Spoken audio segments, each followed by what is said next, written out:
ایک دفعہ کا ذکر ہے کہ سبز پہاڑیوں کے درمیان بسے ایک چھوٹی سے گاؤں میں میلو نام کا ایک متجسس اور بہادر چھوٹا چوہا رہتا تھا۔ میلو کے پاس ایک چمکدار سفید فر کوٹ اور ایک لمبی دم تھے جسے وہ جوش و خروش سے ہلانا پسند کرتا تھا۔ وہ ہر وقت دریافت کرنے کے لیے نئی چیزوں کی تلاش میں رہتا تھا۔ ایک دھوپ والی صبح میلو اپنی چھوٹی چوہے کی دماغ میں ایک خیال گونجنے کے ساتھ بیدار ہوا۔ اس نے ایک جادوئی جنگل کے بارے میں سرگوشیاں سنی تھیں جو گاؤں سے پری پڑا تھا، جو پرفتن مخلوقات اور چھپے ہوئے خزانوں سے بھرا ہوا تھا۔ اسے خود دیکھنے کے لیے پرعزم میلو نے اپنی عظیم مہم جوئی کا آغاز کیا، جس سے وہ رنگوں کے ہنگامے میں کھل رہی تھے۔ میلو احتیاط سے پریوں کے پاس آیا، انہیں چونکانا نہیں چاہتا تھا۔ پریوں نے اس کی نرم طبیعت کو محسوس کرتے ہوئے گرم مسکراہٹوں اور چمکتی آنکھوں سے اس کا استقبال کیا۔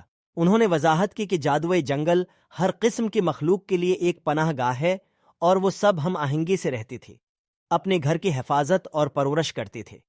وقت گزرنے کے ساتھ ساتھ میلو کی پریوں اور جنگل کی دوسری مخلوقات سے دوستی ہو گئی۔ اس نے رات کے آسمان کو رنگنے والی ستاروں کے بارے میں عقل مند بوڑھیلوں سے سیکھا اور ایک بہادر گلہری سے بہادری کی داستانیں سنے۔ وہ شرارتی خرگوشوں کے ساتھ چھپ چھپاتے کھیلتا تھا اور تتلیوں کے ساتھ رقص کرتا تھا جو اپنی متحرک پروں سے ہوا کو رنگ دیتی تھیں۔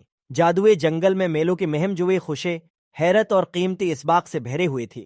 اس نے دوستی، تعاون اور فطرت کی خوبصورتی کی اہمیت کو دریافت کیا۔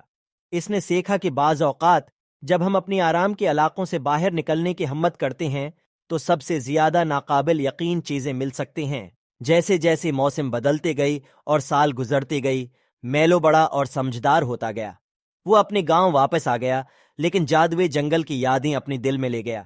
اس نے اپنی مہم جوئی کی کہانیاں دوسری نوجوان چوہوں کے ساتھ شیئر کیں، انہیں اپنی دریافت کی اپنی سفر پر جانے کی ترغیب دی، اور یوں میلو کی کہانی متجسس اور مہم جوئی والے چھوٹے ماؤس گاؤں میں ایک افسانہ بن گئی، جس نے سب کو یاد دلایا کہ جادو اور عجوبہ ہمیشہ افق سے پرے ان لوگوں کے لیے انتظار کرتے ہیں جو اسے تلاش کرنے کی ہمت کرتے ہیں۔